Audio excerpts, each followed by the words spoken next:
ஓம் சக்தி. என்ன சொன்னாலும் எதை பட்டு அறிந்தாலும் நீ மாறுவதாக இல்லை. அதனால்தான் உன்னிடத்தில் சில காரியங்களை கூட உன் வீட்டில் இருப்பவர்களும் உன்னிடம் மறைக்க ஆரம்பித்து விட்டார்கள். எதை கேட்டாலும் என்ன நடந்தாலும் அதை நீ அப்படியே விடுவதில்லை. அதை இழுத்துக்கொண்டு உன் தோளில் போட்டுக்கொண்டு வேதனைகளை அனுபவித்துக் கொண்டே இருப்பாய் என்று, புலம்பிக் கொண்டே இருப்பாய் என்று, சில விஷயங்களை மறைக்க வேண்டும் என்று மறைத்தும் உள்ளார்கள். எதையும் நீ லேசாக எடுத்துக்கொள்ளாதே. எடுத்துக்கொள்ள வேண்டியதை எடுத்துக்கொள்ள வேண்டும், எடுத்துக்கொள்ளாததை எடுத்துக்கொள்ளாமல் இருக்க வேண்டும். புரியவில்லையா தங்கமே? ஒருவரை நினைத்து நினைத்து வாடிக்கொண்டிருந்தால் அது உன் வாழ்க்கையைத்தான் பாதிக்குமே ஒழிய அவர்களுக்கு எந்த பாதிப்பும் இல்லை பிள்ளையே. அதை முதலில் தெரிந்து கொள். நீ அந்த இடத்தில் வேண்டாம் என்றதால் தான் உன்னை அவமானப்படுத்தி மனச்சங்கடங்கள் வரும் அளவு வார்த்தைகளை சொல்லி அந்த இடத்தில் நீ நிற்கக்கூடாது என்றுதான் இவர்களுக்கு முன்னால் உன்னை அவமானப்படுத்தி நீ அங்கிருந்து செல்ல வேண்டும் என்று நினைத்து அந்த காரியமும் நடந்தது. நடந்து முடிந்த பிறகு அதை நினைத்து பேசியவர்களை பற்றி எண்ணிக்கொண்டே இருந்தால், பேசிய வார்த்தைகளை பற்றி எண்ணி எண்ணி வருந்திக் கொண்டே இருந்தால் பாதிப்புகள் யாருக்கு? இழப்புகள் யாருக்கு? வேண்டுமென்றே நீ இப்படியெல்லாம் இருப்பாய் என்று தெரிந்துதான் உன்னை இந்த நிலைக்கு தள்ளிவிட்டார்கள். தள்ளிவிட்டவர்கள் என்னவோ அதை மறந்துவிட்டு அவன் வேறு ஒரு வேலைக்கு சென்று விட்டான். ஆனால் அன்று பேசிய வார்த்தையை இன்று முதல் நினைத்து நினைத்து நினைத்து உன் வேதனைகளுக்கு அளவே இல்லாமல் போய்விட்டது. வேண்டாதவைகளை எண்ணி வேதனைப்படாதே என்று உன்னிடத்தில் பலமுறை நான் சொல்லி இருக்கிறேன். அடுத்த கட்ட வேலையை பார்த்து நகர்ந்து போய்விட வேண்டும். சரியில்லாமல் செய்கிறார்கள், இவர்கள் சரியில்லை என்று தெரிந்தால் அதோடு விலகி நிற்க வேண்டுமே ஒழிய அனுதினமும் அவர்களுடைய எண்ணத்திலேயே இருக்கக்கூடாது கண்மணியே. நான் சொல்வது உனக்கு புரியும் என்று நம்புகிறேன்.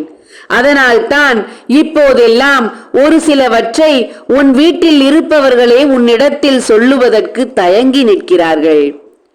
இப்படிப்பட்ட ஒரு வார்த்தையைத்தான் உன்னிடத்தில் மறைத்தும் இருக்கிறார்கள். ஏனென்றால் இப்போதே நீ பல வேதனைகளில் இருக்கிறாய். இதையும் சொல்லி உன்னை அதிகப்படியான வேதனைக்கு தள்ளிவிட வேண்டாம் என்று நினைக்கிறார்கள் பிள்ளையே. தவறில்லையே. எதை பற்றியும் நினைத்து கவலைப்படாதே. வேண்டும் என்பவர்களை சேர்த்துக்கொள், வேண்டாம் என்பவர்களை விலக்கி வைத்து வேடிக்கை பார். அதுதான் உன் வாழ்க்கைக்கு நல்லது. உன் வாழ்க்கைக்கும் உன் குடும்பத்திற்கும் எது நல்லதோ அதை எடுத்து செய். அப்போதுதான் நிம்மதி கிடைக்கும். இப்போது இன்று என்ன வாக்கு கொடுக்க வந்தேன் என்பதை கேள் என் தங்கமே. உன் உறவுகளில் ஒரு உறவு உன்னை பற்றி ஒரு வார்த்தை சொல்லிவிட்டது.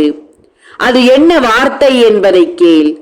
உன் மீது உள்ள பொறாமை எண்ணத்தால் தங்கமே, இப்போது இருக்கும் உன் மீது கண் திருஷ்டிகள் அதிகமாக இருக்கிறது. உன் மீது இருக்கும் பொறாமை எண்ணத்தால் உன் வீட்டிற்கு வந்து சென்ற ஒரு உறவை அவன் என்ன சொன்னான் தெரியுமா? நான் சொல்வது புரிகிறதா? உன் வீட்டிற்கு விருந்தாளியாக வந்துவிட்டு பிறகு அவன் வீட்டுக்கு செல்லும் போது அவன் ஒரு வார்த்தை சொல்லிவிட்டான் பிள்ளையே. அந்த வார்த்தையை கேட்கும் போது என் மனம் கலங்கியது. இதை சொன்னால் உன் மனமும் கலங்கும் என்று எனக்கு தெரியும். ஆனால் இந்த இடத்தில் தான் நீ தைரியமாக இருந்து பலருக்கும் சிலருக்கும் முன்னால் வாழ்ந்து காட்ட வேண்டும் என்ற எண்ணத்தை நீ வளர்த்து கொள்ள வேண்டும் என்பதற்காகத்தான் இப்போது உன்னிடத்தில் நான் சொல்ல வந்திருக்கிறேன். அவன் வீட்டுக்கா சென்று இங்கு வருகிறாய்? உன் பாதங்களை கழுவி விட்டு என் வீட்டிற்குள் வா என்றான். பிள்ளையே, அவன் சொன்ன வார்த்தை புரிகிறதா? பல இன்னல்களில் நீ வாடிக்கொண்டிருக்கிறாய், பல பிரச்சனைகளை சுமந்து கொண்டிருக்கிறாய். உன் வீட்டில் பல பிரச்சனைகள் தலை தூக்கி ஆடிக்கொண்டிருக்கிறது. அங்கு சென்று இங்கு வராதே, வந்தால் கால்களை கழுவிவிட்டு உள்ளே வா என்று கூறினான். இந்த வார்த்தையை கேட்டவுடன் நானும் ஒரு முடிவு எடுத்துதான் இப்போது உன்னிடத்தில் வந்திருக்கிறேன்.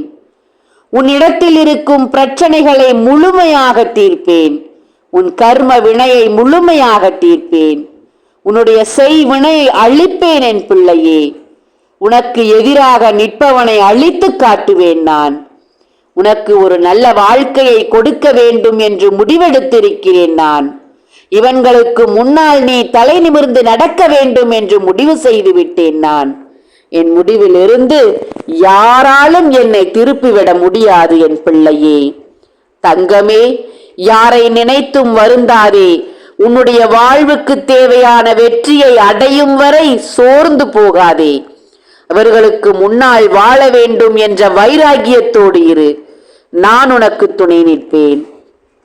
தங்கமே, உன் தாய் நான் கையில் வைத்து காத்திருக்கும் 48 நாள் பூஜையில் வைத்த எந்திரத்தையும் சாம்பராணியும் ஆண் பெண் உருவத்தையும் சத்திய நாராயணா படத்தையும் வாங்கி உன் வீட்டில் வைத்து பூஜைகள் செய்யத் தொடங்கு. இதுபோல கெட்ட மனிதர்கள் உன் வீட்டு வாசற்படியை மிதிக்காமல் நான் பார்த்து உன் வெற்றியை தருவேன். ஓம் சக்தி. நன்றி.